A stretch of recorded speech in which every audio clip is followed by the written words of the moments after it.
अस्सलाम वालेकुम जी। उम्मीद करता हूँ आप सब खैरियत से होंगे, अच्छे होंगे। तो आज का ब्लॉग करते हैं शुरू जी। आज प्रोग्राम बना है कुछ हमारा बाहर जाने का। कराची शहर से जा रहे हैं सांगट की तरफ दोस्तों के साथ। और अभी हम लोग पहुँचे हैं सुपर हाईवे। यहाँ रुके पेट्रोल डलवाने के लिए, पेट्रोल डलवाया गया और अपने लिए बाकी चीज़ें लिए हैं हमने। और अभी निकले हैं हम अपने सफ़र की तरफ। और ये हमारे दोस्त रहे, सारे हमारे साथ हैं। अरे आए करे 10 बजते सुने नहीं। तो अभी हम लोग निकले हैं। तो जैसे जैसे सफ़र होगा तो आप लोग को दिखाएंगे कि किस तरीके से सफ़र किया जाएगा और क्या क्या होगा, क्या एंजॉयमेंट करेंगे दोस्त सारे। मिलते हैं बाद में। गाड़ी को पेट्रोल डलवाने के बाद टायर शायर चेक करवाए और अपने लिए खाने पीने की चीज़ें लेकर हम निकलते हैं। और फिर हम पहुंचते हैं M9 मोटरवे जो कि कराची और हैदराबाद को कनेक्ट करती है।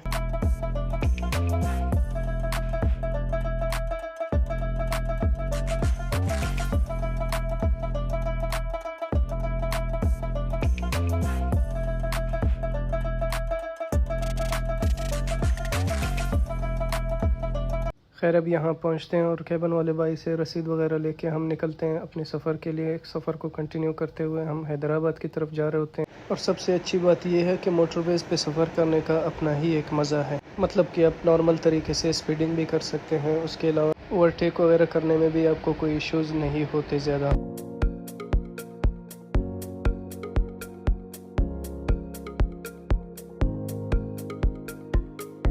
मुझे पर्सनली बहुत पसंद है और ज़्यादा बेहतर भी मुझे यही लगता है कि मोटरवेज़ पे सफ़र किया जाए, पर शर्त ये है कि मोटरवेज़ हों। अब जहाँ नहीं है तो आपकी मजबूरी है कि आप हाईवेज़ ही यूज़ करते हैं, वरना इन्हीं मोटरवेज़ ने ट्रैवलिंग को काफ़ी आसान बना दिया है।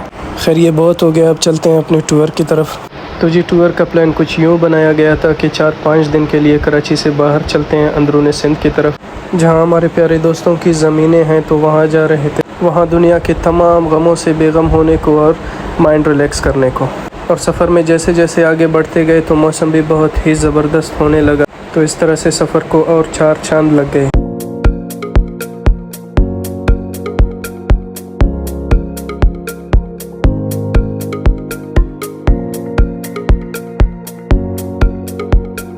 और फिर ये रहा मैं और साथ कज़न भी। तो हज़रत को कैमरे में आना पसंद नहीं, हज़रत ने हमें इग्नोर किया और हमने हज़रत को इग्नोर।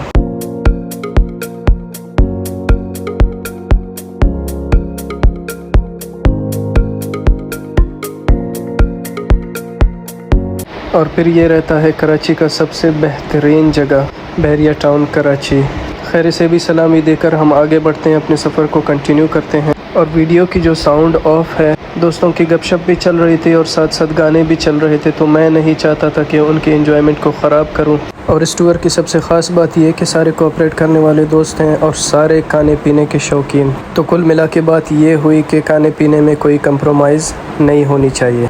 और जहाँ जा रहे हैं वहाँ का खाना तकरीबन देसी है, और ख़ास तौर पे देसी खाने का मिलना इस दौर में किसी करिश्मे से कम नहीं है। अब देहात के जो लोग हों उनको मुयस्सर हो तो हो, वरना शहरों में तो दूध भी आपको पाउडर वाली मिलती है। जैसे कि मैंने आपको पहले कहा था कि इसमें कोई कंप्रोमाइज़ नहीं। तो फिर इसी तरह से रिफ़्रेशमेंट के हथियार निकाले गए और जिससे जितना हो सकता था उसने अपना हक अदा किया।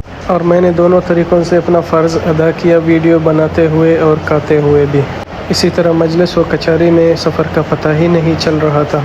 और फिर असर की नमाज़ का वक्त निकला जा रहा था, तो सोचा कहीं पे स्टॉप करके नमाज़ पढ़ते हैं। फिर थोड़े ही सफ़र करने के बाद हम आकर यहाँ सुपर मदीना नाम करके होटल में रुकते हैं। और फिर सब दोस्त मस्जिद की तरफ भागे सबसे पहले नमाज़ पढ़ने के लिए। सब ने नमाज़ पढ़ी और फिर निकले तसल्ली से। तो दोस्तों ने मशवरा किया कि रुक तो गए हैं, वैसे भी हाथ के हाथ चाय भी पी लेते हैं।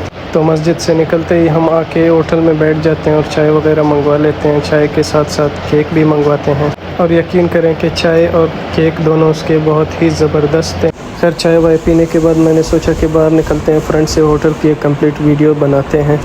और होटल का एरिया भी आप लोग देख सकते हैं, अच्छा खासा बड़ा है और सफाई का भी उन्होंने बहुत बेहतरीन तरीके से ख्याल रखा है। उसके साथ साथ इनके वेटर वगैरह सारे बहुत ही कोऑपरेटिव और अच्छे लोग हैं। तो मैं रिकमेंड करूँगा कि अगर किसी ने जाना हुआ तो वो जा सकता है और बेहतरीन अंदाज से उनकी खिदमत की जा सकती है यहाँ। मतलब अपनी मर्ज़ी से जाएँ तो जाएँ, वरना कोई ऐसी ज़रूरी नहीं। और इतने में मोटरवे भी एंड हो जाती है और हम पहुँचते हैं हैदराबाद।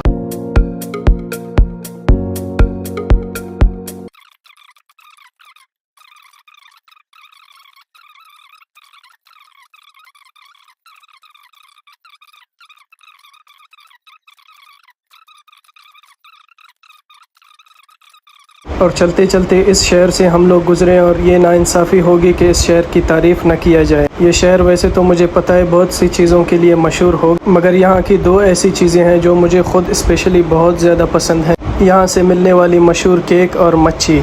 और इतना मुझे यकीन है कि ये दोनों चीज़ें खाने के बाद कोई भी ख़ुद को ये कहने से नहीं रोक सकता कि वाह वाह ज़बरदस्त, क्या कहने। खैर फिर हैदराबाद से कुछ किलोमीटर चलने के बाद यू टर्न लेते हैं दोबारा से और उल्टे हाथ की तरफ PSO पंप से मुड़ते हैं टंडो आदम की तरफ। और फिर अंधेरे होने की वजह से ऐसे लग रहा था कि जैसे सफ़र और लंबा होता जा रहा है। फिर खैर थोड़ी देर सफ़र करने के बाद हम लोग पहुँचते हैं टंडो आदम के शहर में। शहर से मेरा मुराद है कि उसके मेन बाज़ार में पहुँच जाते हैं और काफ़ी देर इन बाज़ारों के अंदर सफ़र करने से कुछ पुरानी यादें भी ताज़ा हुए। यहाँ के बाज़ार और डेरा मुराद जमाली के बाज़ारों में कोई ख़ास फ़र्क नज़र नहीं आ रहा था। खैर कुछ देर ये बाज़ार का गेम खेलते खेलते हम लोग पहुँच गए सांगड़ के शहर। खैर फिर हम आके यहाँ रुकते हैं फैसल सुपर मार्ट में और जिन जिन दोस्तों को जो जो चीज़ें चाहिए थे वो सब अंदर गए, जो कि उनकी मर्ज़ी के ऐन मुताबिक कुछ मिले उनको और कुछ नहीं मिले। और फिर हम कुछ चीज़ें ढूंढने आगे निकल जाते हैं पैदल। और पैदल चलने का एक बहुत बड़ा नुकसान हमें ये हुआ कि चलते चलते खाने पीने के जो अशिया देख रहे थे तो आप यकीन करें कि वो सिर्फ मैं ही जानता। खैर फिर यहाँ जैसे तैसे करके ख़ुद को रोका बड़ी मुश्किल से और फिर हम निकले दोबारा वहाँ जाने के लिए, क्योंकि वहाँ हमारे लिए इंतज़ार में थे कुछ लोगों से मुराद कुछ ख़ास लोग। और फिर चलते चलते हम एक ऐसे रास्ते पर पहुँचते हैं कि जहाँ ना कोई गाड़ी थी और ना कोई बंदा, ना कोई बंदे की ज़ात। हर तरफ अंधेरा ही अंधेरा था, बस वहाँ कुछ दिख रहा था जहाँ जहाँ गाड़ी के लाइट लग रहे थे। और फिर इसी सुनसान अंधेर नगर में मैं और मेरे दोस्त बावजूद इसके कि किसी को डर लगता बहुत एंजॉय करते हुए जा रहे थे। फिर यहाँ मुझे एक चीज़ याद आया कि चीज़ें मुश्किल ज़रूर होती हैं, बस इंसान की एक ज़रा सी कोशिश होती है और अल्लाह फिर उसे खूबसूरत बना देते हैं। और बस इसी तरीके से अल्लाह ताला ने हमारे इस सफ़र को बहुत ही खूबसूरत और बेहतरीन बनाया और हमने खूब इंजॉय किया इस सफ़र में। और फिर इसी तरह 1.5 से 2 घंटे सफ़र करने के बाद हम लोग आखिरकार अपने डेस्टिनेशन पर पहुंच जाते हैं। तो इसी के साथ मैं चाहूँगा इजाज़त, मिलते हैं अगली वीडियो में। तब तक के लिए अल्लाह हाफ़िज़। और याद रहे कि वीडियो को लाइक, सब्सक्राइब, शेयर करना ना भूलिएगा। शुक्रिया। अल्लाह हाफ़िज़।